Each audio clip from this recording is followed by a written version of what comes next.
विधवा बहू की दिवाली। गोरी खूबसूरत दिशा अपने कमरे में अपने पति राहुल से फोन पर बात कर रही थी। बेचारे, आपकी सर भी ना, अब पता नहीं रात को उनका फटा शर्ट देखकर उनकी पत्नी उनका क्या हाल करेगी। इधर राहुल अपने ऑफिस में बैठकर दिशा से फोन पर बातें करते हुए हंस रहा था। मैंने तो आज अपने सर से साफ साफ कह दिया है कि कल से मैं ऑफिस नहीं आऊंगा। 2 दिन बाद दिवाली है, तो अब मैं दिवाली के बाद ही ऑफिस आऊंगा। अच्छा सुनिए ना राहुल जी, आपके ऑफिस के पास जो चांदनी चौक है, रात को आते समय वहाँ से मेरे लिए चांदी की पायल ले आना। हाँ बाबा, ले आऊंगा। चलो अब काम करने दो मुझे। राहुल फोन कट कर देता है। चल दिशा, अब बाहर जाकर देख आते हैं कि मेरी दोनों देवरानी और माँ जी क्या कर रही हैं। दिशा अपने बड़े से कमरे से बाहर आती है तो बाहर उसकी सास मेनका दरवाजे के पास खड़ी थी। अरे माँ जी, आप यहाँ क्यों खड़ी हो? दिशा बहू, मैंने तुझसे कितनी बार कहा है कि राहुल को ऑफिस में डिस्टर्ब मत किया कर। माँ जी, वो तो बस ऐसे ही। तूने राहुल को चांदनी चौक जाने के लिए क्यों कहा? वो पहले ही ऑफिस में दिन भर काम करके थक जाता है। माँ जी, राहुल ना एक नंबर के भुलक्कड़ हैं। हर बार की तरह वो ये पायल की बात भी भूल जाएंगे। अच्छा वो सब छोड़, 2 दिन बाद दिवाली है बहू। घर में सफाई करनी है और बहुत सारे काम भी करने हैं। दिवाली की शॉपिंग भी करनी है हमें। कैसे होगा इतनी जल्दी सब कुछ? हो जाएगा माँ जी, आप चिंता मत कीजिए। दिशा मेनका के साथ बाहर आती है। बाहर दिशा की 2 देवरानियां पायल, सुरेखा घर में सफाई कर रहे थे। माँ जी, मैं दोपहर के खाने की व्यवस्था कर लेती हूँ। ठीक है बहू, जा। दिशा रसोई में चली जाती है। जरा जल्दी जल्दी हाथ चलाओ बहुओं, घर में और भी बहुत सारे काम बचे हैं। माँ जी, पड़ोस वाली शीला काकी आई थी, वो आपको उनके घर बुला रही हैं। अच्छा ठीक, मैं जाकर आती हूँ। मेनका घर के बाहर चली जाती है। अच्छा किया सुरेखा, तो तूने माँ जी को बाहर भेज दिया, वरना सारा दिन हमारा दिमाग खाती रहती है माँ जी। पायल सुरेखा सफाई करने में लग जाती है। देखते ही देखते शाम हो जाती है। तभी पायल सुरेखा के पति रोहन रमेश अपने काम से घर पर आते हैं। रोहन रमेश उसी गांव में एक कारखाने में नौकरी करते हैं। मेनका मणिपुर गांव में अपने परिवार के साथ सालों से रहती आ रही थी। उसके परिवार में उसके 3 बेटे राहुल, रोहन, रमेश और 3 बहुएं दिशा, पायल, सुरेखा थी। राहुल इसी गांव की एक कंपनी में नौकरी करता है। 2 दिन बाद दिवाली थी, इसीलिए घर में दिवाली की तैयारी बड़े जोर शोर से चल रही थी। सब घर में बैठे थे। दिशा बहू, जरा राहुल को फोन लगाना, वो अब तक आया क्यों नहीं? दिशा राहुल को फोन लगाती है। इधर राहुल अपने ऑफिस में था, तभी वो कॉल उठाता है। बस निकल रहा हूँ ऑफिस से दिशा। इतना कहते ही राहुल फोन कट कर देता है। अरे मेरी पायल! Hello Rahul, hello. मुझे पता था ये पायल की बात पक्का भूल जाएंगे। इधर राहुल ऑफिस से अपनी बाइक पर बैठकर घर आने लगता है। तभी सामने से एक ट्रक बड़ी तेजी से राहुल की ओर आ रहा था।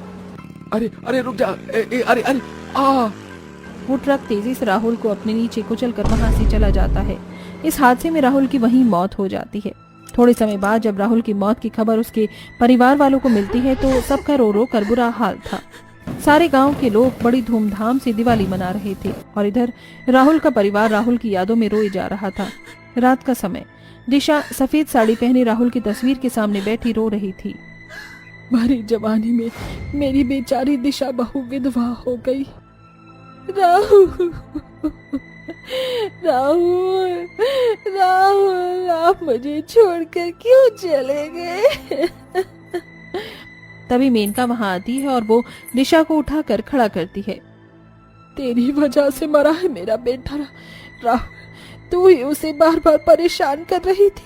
तेरी वजह से मरा है मेरा जवान बेटा राहुल, तेरी वजह से। दिशा जोर जोर से रोएगी। आज से तू घर के स्टोर रूम में रहेगी। तू मेरे बेटे की विधवा है। आज से तेरे लिए हंसना, खेलना, खुशियां मनाना सब बंद।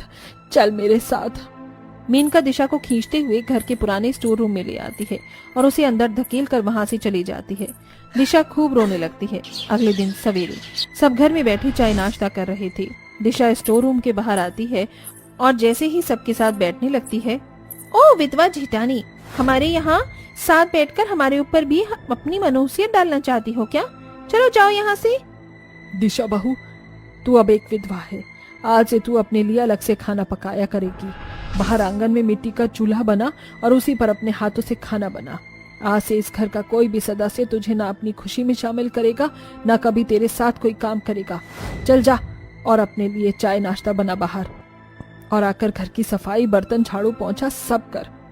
दिशा बाहर आकर आंगन में मिट्टी का चूल्हा बनाती है और उसी पर चाय नाश्ता बनाकर घर में एक कोने में बैठकर खाने लगती है। दिशा ने सफेद साड़ी पहन रखी थी। धीरे धीरे दिन गुजरते गए। दिशा अकेली घर में सफाई करना, सबके कपड़े धोना और बाकी काम करने लगी और रात को घर के स्टोर रूम में आकर सोने लगी।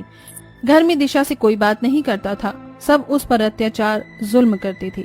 1 साल तक ऐसे ही चलता रहा। मेनका की दोनों छोटी बहुएं बाहर घूमने फिरने जाने लगी, खुशियां मनाने लगी और इधर विधवा दिशा सारा दिन घर में काम करने लगी। कुछ दिन बाद दिवाली थी। सब घर में दिवाली की तैयारियां कर रहे थे। माँ जी, इस दिवाली पर मैं अपने लिए नए कपड़े और एक सोने का नेकलेस खरीदूंगी। रोहन जी, हम कब जाएंगे दिवाली की शॉपिंग करने? कल सवेरे चलते हैं, वैसे भी दिवाली को 2 ही दिन रह चुके हैं। तभी दिशा वहाँ आती है। माँ जी, मैं भी चलूँ आपके साथ दिवाली की शॉपिंग करने? मुझे भी अपने लिए नए कपड़े खरीदने हैं। तू एक विधवा है दिशा बहू, तुझे अब खुशियाँ मनाने का कोई अधिकार नहीं है। तू इस सफेद साड़ी में बस घर के कोने में बैठी रहे। अब यही तेरा जीवन है। अब जाकर घर की सफाई कर। दिशा घर की सफाई करने लग जाती है। अगले दिन सब मिलकर दिवाली की शॉपिंग करने बाजार चले जाते हैं और वहाँ जोरों शोरों से दिवाली की शॉपिंग करने लगते हैं। इधर दिशा अकेली घर के आंगन में सबके गंदे कपड़े धो रही थी। राहुल, आप क्यों मेरे जीवन को वीरान करके चले गए? क्यों औरों की तरह मुझे अब खुश रहने का अधिकार नहीं है? क्यों सबने मेरा जीवन एक कैदी की तरह बना दिया है? दिशा एक अनाथ थी। रात का समय। दिशा थकी हारी घर में उदास बैठी थी। तभी मेनका और सब कई सारी शॉपिंग करके घर आते हैं और अपने लाए सामान को देखकर खुश होने लगते हैं। पायल बहू, दिवाली के दिन मैं ये साड़ी और गहने पहनूंगी। माँ जी, मैं ये साड़ी पहनूंगी और साथ में मैं ये गहने। बहुओं, कल दिवाली है, चलो अब फटाफट से सब मिलकर घर में दिया और लाइट लगा दो। इस दिवाली पर हमारा घर जगमगाता हुआ दिखना चाहिए। मैं बहुत थक चुकी हूँ माँ जी, मुझसे नहीं किया जाएगा अब कोई काम। हाँ माँ जी, बाजार में घूम घूम कर सभी बहुत थक चुके हैं, किसी से भी काम नहीं होगा अब। अरे पर दिए लाइट्स लगाना तो जरूरी है ना? माँ जी, दिए लाइट्स जेठानी जी लगा देंगी। दिशा बहू, चल जाकर पूरे घर में दिए लाइट लगा। जी माँ जी। सब अपने अपने कमरों में जाकर सो जाते हैं और दिशा अकेली अपने बड़े से घर के अंदर बाहर लाइट्स दिए लगाने लगती है। करीब रात के 3 बजे दिशा लाइट्स दिए लगाती रही। अगले दिन रात में सब घर के आंगन में दिवाली मना रहे थे और दिशा विधवा का अवतार लिए घर में उदास बैठी थी। तभी बाहर मेनका के गांव की बहन उर्मिला आती है। उर्मिला को देखकर सब बड़े खुश होते हैं। मेनका, दिशा बहू नहीं मना रही दिवाली, कहाँ है वो? दीदी, वो विधवा घर में बैठी है, वो कैसे दिवाली मना सकती है? उसके जीवन में अब खुशियाँ, दिवाली मनाना सब खत्म हो चुका है। ये सुनकर उर्मिला के होश उड़ जाते हैं। ऐसा नहीं होता है मेनका। क्या राहुल की मौत के बाद दिशा बहू को जीने का अधिकार नहीं है? क्या उसे खुश रहने का अधिकार नहीं है? वो जवान है, उसके सामने उसका पूरा जीवन बड़ा है। उसे इस विधवा की जिंदगी से बाहर निकाल और उसकी कहीं शादी करवा दे। दीदी, ये क्या बोले जा रही हो आप? मेनका, तू भी तो विधवा है, तेरा भी पति इस दुनिया में नहीं है। फिर तू क्यों दिवाली मना रही है? तू क्यों रंगीन कपड़े पहनकर घूम रही है? तू भी सफेद कपड़े पहनकर घर में बैठ, तुझे भी फिर खुशियाँ मनाने का अधिकार नहीं है। ये सुनकर मेनका की आंखों में आंसू आ जाते हैं। तभी उर्मिला दिशा के पास जाती है। दिशा बहू, मुझे माफ कर दे, मैंने तेरे साथ बहुत बुरा किया, मुझे माफ कर दे बहू। चल तू भी हम सबके साथ दिवाली मना, और अब तुझे इस विधवा की तरह जिंदगी बिताने की कोई जरूरत नहीं है। अब हम बहुत जल्द तेरी शादी किसी अच्छे लड़के के साथ करवा देंगे, ताकि औरों की तरह तू भी अपने जीवन में खुश रह सके। उसके बाद मेनका दिशा को रंगीन कपड़े पहनाती है और सब उसके साथ हंसी खुशी दिवाली मनाने लगते हैं। और कुछ ही दिनों बाद मेनका और सब मिलकर दिशा की शादी एक दीपक नाम के लड़के से करवा देते हैं, जिसके बाद दिशा दीपक के साथ हंसी खुशी अपना जीवन बिताने लगती है। शालिनी अपने छोटे से घर में रहकर बड़ी गरीबी में अपना जीवन बिता रही थी। शालिनी के परिवार में उसका बेटा मोहित और बेटी जानवी थी। अब दोनों बच्चे जवान हो चुके थे, फिर भी शालिनी को कोई सुख नहीं था। वो इसलिए कि पहले पति बेरोजगार निकला था और अब बेटा भी नकारा निकम्मा निकला। मोहित कोई काम ही नहीं करता था। अब परिवार का गुजारा भी चले तो चले कैसे? तो बेचारी शालिनी ही गांव में प्याज पराठा बनाकर बेचती थी। शालिनी को प्याज पराठा बहुत अच्छे से बनाना आता था। एक दिन सवेरे शालिनी घर में प्याज पराठे बना रही थी और जानवी मोहित घर में चाय के साथ देसी घी के पराठे खा रहे थे। ठूसो और 10-12 पराठे ठूस लो तुम दोनों, क्योंकि तुम्हारा जन्म बस खाने के लिए ही हुआ है। इतने हट्टे कट्टे जवान हो चुके हो, फिर भी अपनी बूढ़ी माँ का सहारा नहीं बन रहे। माँ, मैं तो आपको कब से कह रही हूँ कि आप ना मोहित भाई की शादी करवा दीजिए। इस घर में बहू आएगी ना तो वो खुद ही मोहित भाई को लात मारकर कमाने के लिए भेजेगी। हर माता पिता बुढ़ापे की दहलीज पर आने के बाद सबसे ज्यादा उम्मीद अपनी संतान से ही रखते हैं कि उनकी संतान ही उनके बुढ़ापे का सहारा बनेगी। पर यहाँ तो बूढ़ी माँ ही अपने जवान बच्चों का सहारा बन गई है। अरे नहीं कोई काम कर रहा है, अगर तुम मोहित तो मेरे साथ गांव में प्याज पराठे ही बेचने चल। माँ, मुझे नहीं बेचना ये प्याज पराठे। मैं तो नौकरी करके महीनों के लाखों कमाऊंगा।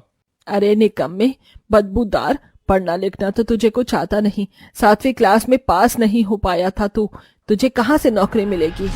मिलेगी माँ, मिलेगी। आज नहीं तो कल जरूर मिलेगी मुझे नौकरी। कब? बुढ़ापे में कमाएगा पैसे? परेशान हो चुकी हूँ मैं तुम दोनों से। तभी शालिनी रोज की तरह अपना प्याज पराठों से भरा टोकरा अपने सर पर लिए घर से चली जाती है और गांव की गलियों में घूम घूम कर 10 रुपए में एक प्याज पराठा बेचने लगती है। शालिनी के दोनों बच्चे उसकी जरा भी सहायता नहीं करते थे। वो बस सारा दिन खाना पीना, आराम करना, घूमना फिरना ही किया करते, जिसके चलते बूढ़ी शालिनी को ही प्याज पराठे बेचकर अपना और अपने बच्चों का पालन पोषण करना पड़ रहा था। कुछ दिन ऐसे ही बीत जाते हैं। एक दिन शालिनी की बचपन की सहेली शीला, जो पड़ोस के गांव में रहती है, वो शालिनी के घर आती है।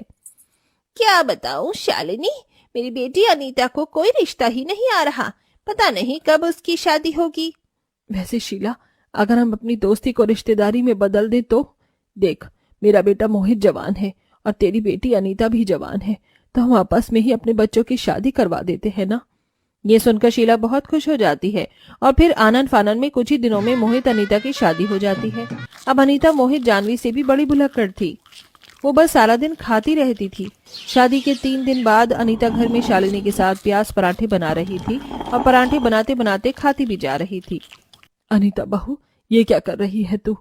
तू ही अगर पराठे खा जाएगी तो मैं बेचूंगी क्या? मैं जी, वो पराठे इतने स्वादिष्ट है ना कि मुझसे रहा ही नहीं जा रहा। बहू, ऐसे झूठे पराठे मत कर। तू खा रही है फिर बना रही है, इसमें पराठे झूठे होते जा रहे हैं। अनीता पराठे बनाते बनाते ही खाती जा रही थी। थोड़े समय बाद शालिनी पराठे लेकर बाहर चली जाती है।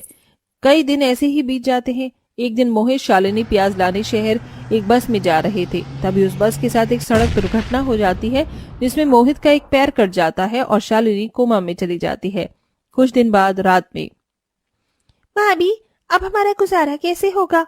हमारे पास जितने पैसे थे वो सारे पैसे तो और भाई के इलाज में खर्च हो गए। माँ जी ने मुझे प्याज पराठा बनाना सिखाया है। हम गांव में प्याज पराठा बनाकर बेचते हैं ना। पर अनीता, उसके लिए पैसे चाहिए होंगे। मैं अपने मायके से ले आती हूँ पैसे।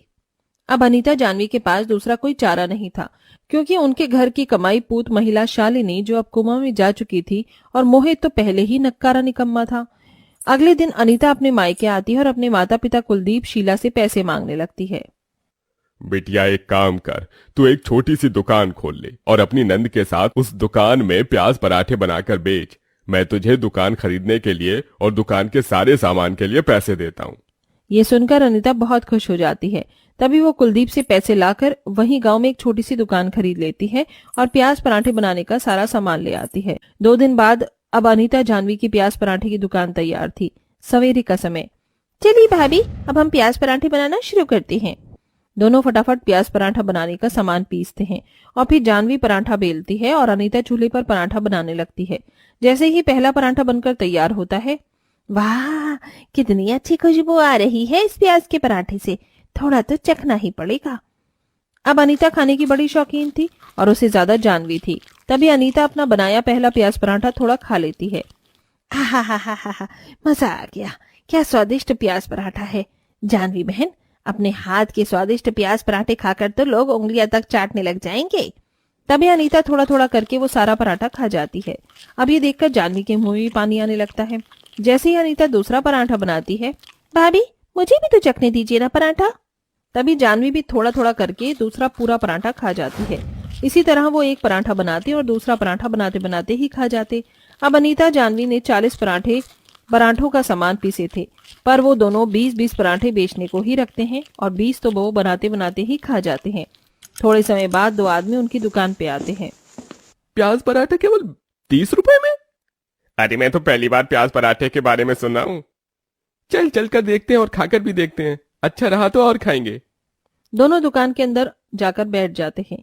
जानवी बहन देखिए ग्राहक आए हैं। 2 गर्मा गर्म प्याज पराठा लाइए।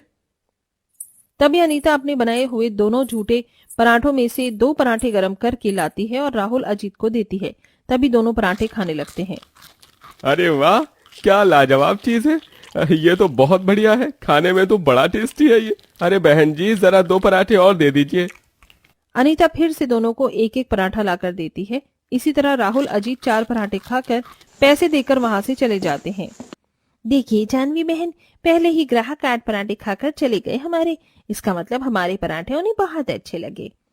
तभी कुछ लोग और आते हैं और वो भी अनीता जानवी के हाथ के पराठे खाकर चले जाते हैं। थोड़ी देर में उनके बनाए 20 पराठे सारे बिक जाते हैं। अब दुकान में कुछ ग्राहक बैठे थे और वो पराठे मांग रहे थे।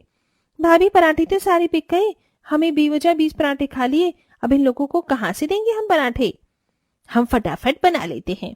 तभी दोनों फिर से 40 पराठों का सामान पीसते हैं और पराठे बनाने लगते हैं, पर इस बार भी वो 40 पराठों में से 20 पराठे बनाते बनाते खा जाते हैं। वो एक पराठा बनाकर ग्राहक को देते हैं और दूसरा खा जाते हैं। अब ग्राहक को अगले पराठे के लिए काफी इंतजार करना पड़ रहा था। इस तरह वो दोनों झूठे पराठों को लोगों को देते जाते हैं। कई दिनों तक ऐसे ही चलता रहा। दोनों दुकान में पराठे बनाकर पहले खाने लगे और बचे झूठे पराठे लोगों को खिलाने लगे। अनीता ने 5,000 रुपए के पराठे बनाने का सामान दुकान में भर लिया था। अब 1 हफ्ते बाद वो सारा सामान खत्म हो चुका था। अब उनकी आमदनी 7,000 रुपए होने के बजाय 3,500 रुपए होती है, क्योंकि बाकी 3,500 के पराठे तो वो दोनों खुद खा गई थी। सवेरे का समय, दोनों दुकान में अपनी हफ्ते भर की कमाई देखकर उदास हो गई। जानवी बहन, जितने पैसों का हमने दुकान में सामान भरा था, हमारी कमाई तो उसके आधे पैसों की हुई है। हमारा तो कितना नुकसान हो गया। भाभी हम पराठे बनाते बनाते ही खा जा रहे थे ना। हम पहले खुद पराठे खाते जा रहे थे और बाद में ग्राहक को दे रहे थे, तभी हमें इतना नुकसान हुआ। अगर हम पराठे खुद न खाकर पूरे पराठे ग्राहकों को बेचते तो हमें इतना नुकसान नहीं होता। अगर हम आगे भी ऐसा करते रहेंगे तो हमारा कितना नुकसान होता जाएगा। नहीं नहीं, अब हम अपनी भूख पर कंट्रोल करेंगे। अब बिना एक भी पराठा खाए हमें सारे पराठे ग्राहकों को बेचने होंगे, तभी हमें मुनाफा होगा। उसके बाद दोनों उन पैसों से दुकान में सामान भरते हैं और अब की बार एक भी पराठा नहीं खाते और जितने पराठे वो बनाते हैं वो सारे ग्राहकों को बेच देते हैं। इसी तरह दोनों ननंद भाभी मिलकर प्याज पराठा बनाकर बेचने लगे और धूमधाम से पैसे कमाकर अपना और अपने परिवार का पालन पोषण करने लगे।